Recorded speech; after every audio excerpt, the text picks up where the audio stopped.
为应对中国的航母杀手，美国打造最新的水面电子作战系统具有怎样的优势？靠这个系统真的能保住自家的航母吗？近年来，中国在反舰弹道导弹上的发展势头超乎美军想象。一系列航母杀手的问世，让美国的航母战斗机不再成为无坚不摧的海上堡垒。而为了应对中国的航母杀手，美国也在想对策。近日，据新闻网站报道，美国诺斯洛普格鲁曼公司正陆续将 AN/SLQ-32型舰载电子战系统第三批次水面电子战提升项目改良计划轻量化，让更多美国海军舰船未来在面对中国的弹雨攻击时，能拥有无限弹药的防御手段。负责美国此次水面电子战提升项目计划的负责人表示，该公司正开发轻量版的水面电子作战系统，希望可以让美国海军的巡洋舰甚至其他更小型的舰船都能够配备该系统，使其具备无限弹药的软杀能力，用于对抗中国反舰导弹和其他的威胁。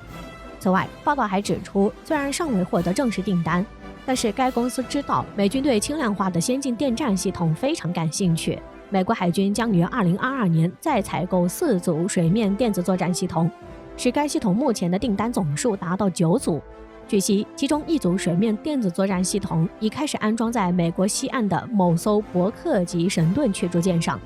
那么，美国最新的 AN/SLQ-32水面电子作战系统是怎样的？据悉，美国 AN/SLQ-32水面电子作战系统作为当今美海军最主流的电子战装备，自1977年正式列装以来，一直兢兢业业地为美军大型战舰的出行保驾护航。期间经过7次更新换代，一直作为水面电子作战系统的领军者，在世界范围内享有盛誉，并引领着全球舰载电子作战系统发展的潮流。就外形来看，美国的水面电子作战系统的实体高度就超过22英尺。由于其的尺寸过于巨大，这就使得其的制造成本较高。如果要将其安装在满载排水量破9000吨的伯克级舰上时，这就需要对其上层结构进行大规模的改装，才可以与其适配。虽然其在安装上会比较的麻烦，但是其的作用确实是不可忽略的。这也是美国敢于与中国叫板的原因，这将使得美国将其作为对付中国反舰导弹的利器，以此来对中国产生巨大的威慑作用。美国此次最新的第3批次水面电子作战系统进行了专门的升级，融入了新型发射机、有源相控阵雷达与相关干扰技术等一系列高新科技，这就使得其兼具了电子攻击与电子支援能力，并拥有了一体化电子攻击能力。此外，美国第3批次水面电子作战系统具有很强的适配性，可以集成到几种类型的船级上，而不仅仅是美国海军导弹驱逐舰和巡洋舰。其采用的模块化设计可以使其在物理尺寸和功耗方面进行扩展和缩小，并通过获得更大的功率来获取更多电子作战方面的能力，这也是其主要驱动因素之一。在海上战场复杂的电磁环境下，作战平台本身的电子对抗能力将会显得尤为重要。电子对抗设备能够赋予作战平台情报获取、战场隐蔽和电子干扰能力，相当于赋予作战平台一件隐身衣，让作战平台在具备强大的战场生存能力和自我保护能力的同时，还拥有更强大的杀伤力。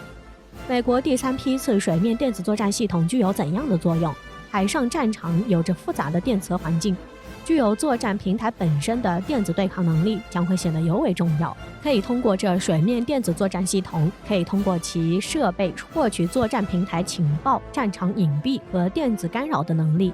以此使得作战平台在具备强大的战场生存能力和自我保护能力的同时，还可以拥有更强大的杀伤力。再加上其可以搭配卫星一起使用，通过卫星来为舰艇实时传递海上战场信息，为舰艇的下一步行动做出指挥。而美国这水面电子作战系统可以精确地对卫星传递来的信息实施准确打击，并且其还能在对卫星的干扰信号中加强网络战武器，让地方舰艇同时遭受失去卫星通讯和自身系统崩溃的双重打击。且由于其具有干扰和网络攻击的一体化设计，覆盖范围广，打击能力强，所以将会给敌军带来巨大的威胁。此外，由于其具有智能化和无人化的特点，这也使得其作为人工智能的新兴电子战系统，也将成为未来战场的主流，为电子作战的未来发展提供了无数可能。并且相较于传统的电子作战系统，其增加了自主学习、智能决策和即时分析等功能，能够在战场上更快地为指挥中心提供信息。并且人工智能的学习和决策功能将能够帮助系统通过大量的数据，为每一次作战行动提供有效的评估。值得一提的是，由于具有较强的软杀能力，这也使得美国海军近年来越来越重视对其软杀能力的培养，因为这将使其能够从各个方向以多种方式对不同威胁进行防御，且不必担忧弹药限制，完全为水面舰队提供看不见的防护罩。此外，据此项目的工程师透露，美国将会在水面电子作战系统的改进版本中增添一定的硬杀伤能力，这将会使得长期以来只能执行防空作战任务的标准2-6防空导弹被用于主动进攻。同时，由于其具备开放性架构，所以就方便对其进行系统升级和新兴技术插入，这也将使得美国水面电子作战系统未来走向人工智能提供了便利，也为其发展留下了足够的空间。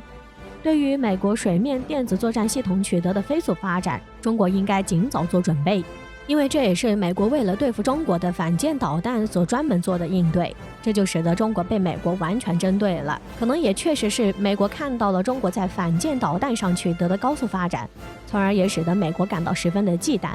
因为中国的反舰导弹的威力确实是十分巨大，尤其是中国的东风21D 弹道导弹，其具备全天候、无依托、强突防的特点，可对中近程目标实施精确打击，并且其具备的高速度和高机动性可以突破任何导弹防御系统，对现有防御体系来说是前所未有的威胁，所以也可以发挥出其最发达的威力，予以敌方以致命打击。再加上中国的东风26远程弹道导弹也是被称之为关岛杀手，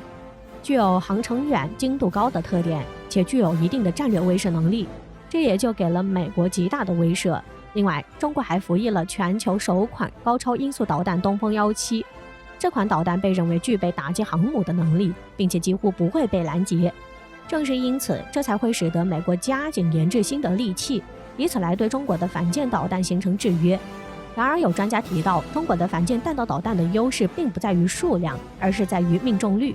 其末端制导能力可追踪美国航母，打美航母一个猝不及防，而依靠电子作战系统难以解决这个问题。此外，美国的水面电子作战系统还没有经过实战的检验，所以也不知道其是否对于中国的反舰弹道导弹真的有用，这还是需要有待考究。